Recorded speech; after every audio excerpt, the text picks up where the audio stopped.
Hello everyone, welcome to Study Insight. আজি আমি 2021 ত হৈ যোৱা APSC prelims or Indian Polity and Governance or যিকিটা কোৱেশ্চন আহিছিলে হেকিটা কোৱেশ্চন আমি আজি আলোচনা কৰিম। আৰু যদি এই ভিডিওটো ভাল লাগে তেতিয়া হলে এটা লাইক আৰু চেনেলটো সাবস্ক্ৰাইব কৰিবলৈ নাপাহৰিব।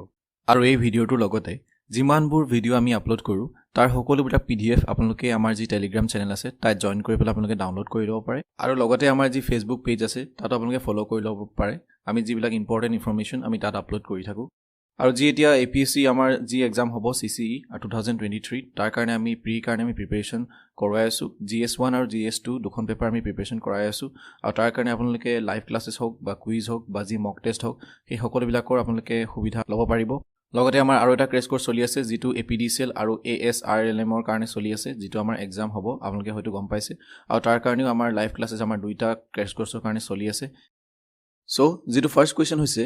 হেতু কি কৈছে যে which of the following articles empowers the governor, তাৰ মানে কোনটো তলৰ কোনটো আৰ্টিকলে গভৰ্ণৰক এটা পাৱাৰ দিয়ে কি কৰিবলৈ to appoint the chairman and other members of a state public service commission। আমি জানো যে ইউনিয়ন পাব্লিক সাৰ্ভিস কমিশন থাকে আৰু ষ্টেট পাব্লিক সাৰ্ভিস কমিশন থাকে, যেটো আমি ষ্টেট PSC বুলি কওঁ হয়নে, আৰু UPSC বুলি কওঁ, আৰু নহলে ষ্টেট PSC প্ৰত্যেক ষ্টেটৰ কাৰণে বেলেগ বেলেগ হ'ব পাৰে। সো কথাটো হ'ল কি এতিয়া সেই যি ষ্টেট PSC তাৰ মেম্বাৰ আৰু চেয়াৰমেনক যি এপইন্ট কৰে কোনে কৰে গভৰ্ণৰ কৰে। আৰু কোনটো আৰ্টিকল ইউজ কৰি তেওঁ এপইন্ট কৰিব আমাক হেতু সুধিছে যে কোনটো আৰ্টিকলে তেওঁক হে এপইন্ট কৰা পাৱাৰটো প্ৰদান কৰে। সো ইয়াত যদি আমি অপচন কিটা চাওঁ আমি ইয়াৰ যেটো আনসাৰ হেতু হ'ব কি মানে আৰ্টিকল 316 অৰ্থাৎ অপচন নম্বৰ সি। সো অপচন নম্বৰ এ যেটো আছে আৰ্টিকল 314 এটোৰ কোনো কামৰ নহয়, এটো আৰ্টিকলটো বৰ্তমান নাই এটো। তাৰ পিছত আৰ্টিকল 315 316 আৰু 317 ৰ ইম্পৰ্টেন্স আমি জানি লওঁ যে 315 ৰ কি কোৱা হৈছে যে 315 ত কোৱা হৈছে যে পাব্লিক সাৰ্ভিস কমিশন থাকিব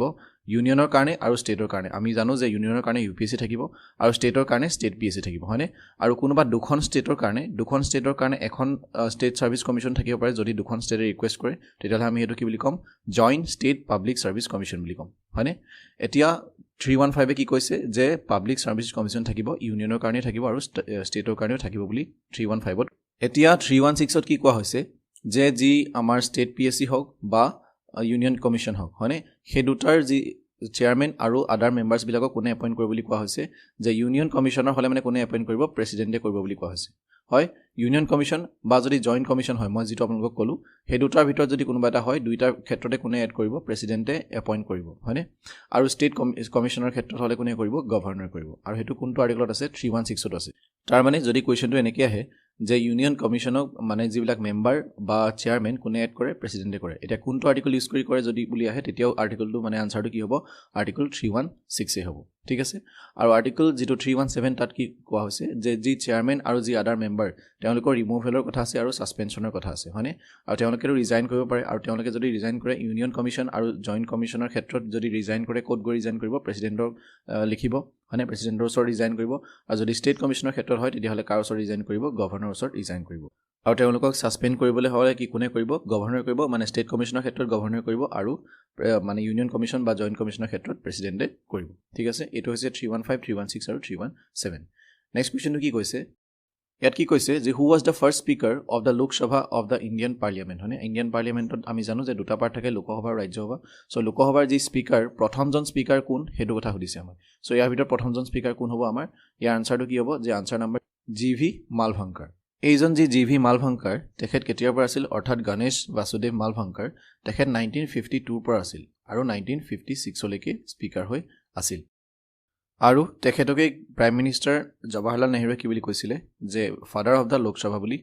আৰু যিজন MA আয়াংগাৰ এওঁ কি আছিলে ফাৰ্স্ট ডেপুটি স্পিকাৰ আছিলে, ফাৰ্স্ট ডেপুটি স্পিকাৰ। আৰু এখেত 2 নম্বৰ স্পিকাৰ আছিলে। প্ৰথমতে তেওঁ ফাৰ্স্ট ডেপুটি স্পিকাৰ আছিলে, তাৰপিছত তেওঁ স্পিকাৰ হ'ল, আৰু সেই ক্ষেত্ৰত আমি যদি চাওঁ তেখেত 2 নম্বৰ সেকেন্ড স্পিকাৰ আছিলে লোকসভাৰ। আৰু যিজন হুকুম সিং তেওঁ 3rd আছিলে, আৰু যিজন KS হেগড়ে তেওঁ আছিলে 7 নম্বৰ। সো আমি নেক্সট কোৱেশ্চন আগবাঢ়ি ইয়াত কি কৈছে who was India's prime minister when the government introduced the modern Panchayati Raj system by the 73rd Constitutional Amendment Act and gave it a constitutional status। তো আমি জানো যে মডাৰ্ণ পঞ্চায়তী ৰাজ সিস্টেম যেটো আছে হেতু 73rd Constitutional Amendmentৰ দ্বাৰা মানে এড কৰা হৈছিল আমাৰ সংবিধানত হয়নে। আৰু এটা কেতিয়া এড কৰা হৈছিল 1990। সো আমাক সুধিছে যে সেই সময়ত আমাৰ প্ৰাইম মিনিষ্টাৰ কোন আছিল আমাৰ ভাৰতৰ হেতু সুধিছে। সো ইয়াৰ আনসাৰটো কি হ'ব option number A PV Narasimha Rao. So আমি যদি পঞ্চায়তী ৰাজ সিস্টেমৰ ওপৰত যদি আমি কিবা এটা চাওঁ যে পিভি নৰসিংহ ৰাও কি আছিল তেতিয়া প্ৰাইম মিনিষ্টাৰ আছিল যেতিয়া মডাৰ্ণ পঞ্চায়তী ৰাজ সিস্টেমটো ইন্ট্ৰোডিউস কৰা হৈছিল বা আমাৰ কনস্টিটিউশনত এড কৰা হৈছিল হয়নে সো যেহেতু এটো পাছত এড কৰা হৈছিল হেকাৰণে তাৰ কাৰণে আমি পাৰ্ট এটা দিব লাগিব মানে ভাগ এটা দিব লাগিব তাৰ কাৰণে ভাগটো কিমান এড কৰা হৈছিল পাৰ্ট 9 হয়নে সো পাৰ্ট 9 ত কেটা আৰ্টিকল আছে 16টা আৰ্টিকল আছে আৰু শিডিউল হিচাপে যদি আমি চাওঁ 11 নম্বৰ যেটো শিডিউল তাত কি আছে পঞ্চায়তৰ কথা আছে আৰু যেটো 12 নম্বৰ তাত কি আছে মিউনিসিপালিটিৰ কথা আছে হয়নে আৰু আমি জানো যেটো 74th এমেন্ডমেন্ট কি এড কৰা হৈছিল মিউনিসিপালিটি এড কৰা হৈছিল সো এই যিখন এক্ট হে এক্ট হনে কি কৰিলে যে 3 টায়াৰ পঞ্চায়তী ৰাজ সিস্টেম আছিল তাত এটা ভিলেজ লেভেলৰ আছিল এটা ইন্টাৰমিডিয়েট লেভেল আৰু এটা ডিস্ট্ৰিক্ট লেভেলত হয়নে আৰু এটো এপ্লাই কেতিয়া হৈছিল 24 এপ্ৰিল 1993 ত এপ্লাই হৈছিল সো ইয়াৰ আগতেও যদি আমি চাওঁ প্ৰাইম মিনিষ্টাৰ যেতিয়া ৰাজীৱ গান্ধী আছিল তেখেতেও চেষ্টা কৰিছিল যে 64th এমেন্ডমেন্ট বিল যেতিয়া আনিছিল তেওঁ 1989 ত তেতিয়া এখন কিন্তু বিলখন ৰাজ্যসভাত পাছ হোৱা নাছিল আৰু যিজন আমাৰ পিভি নৰসিংহ ৰাও যিজন আমাৰ প্ৰাইম মিনিষ্টাৰ আছিল 1991 ৰ পৰা কেতিয়া আছিল 1996 লৈ আছিল আৰু এওঁকে কি বুলি কোৱা হয় father of Indian economic reforms বুলি কোৱা হয় নেক্সট কোৱেশ্চন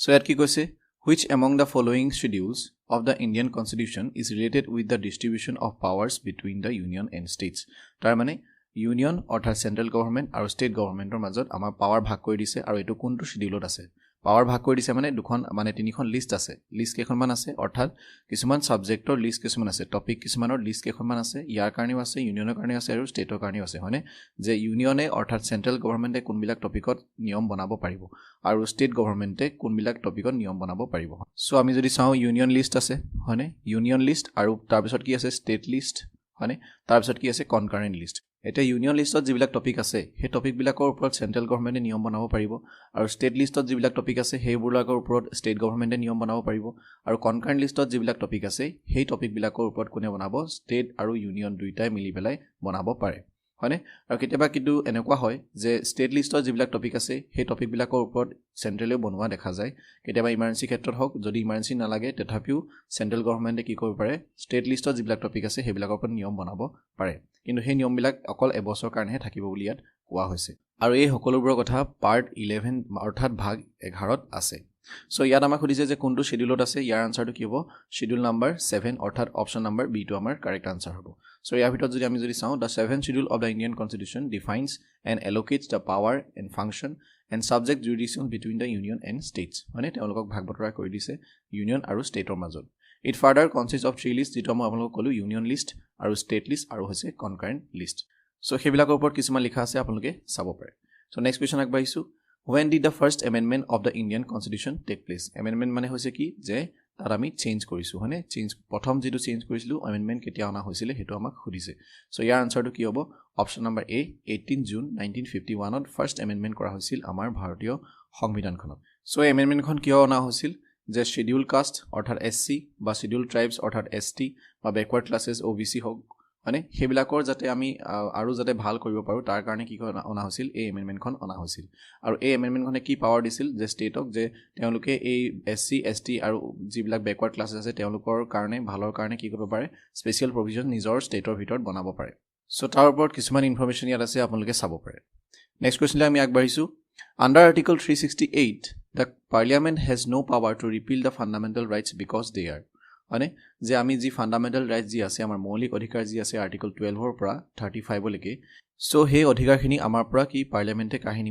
নিব নোৱাৰে বুলি কৈছে আৰু হেতু আৰ্টিকল কোনটো লিখা আছে 368 ত লিখা আছে কিন্তু আমাক সুধিছে যে কিয় নোৱাৰে আমাক হেতু সুধিছে কিয় নোৱাৰে ইয়াত অপচন 8 আছে integral part of the basic structure of the constitution integral part of human rights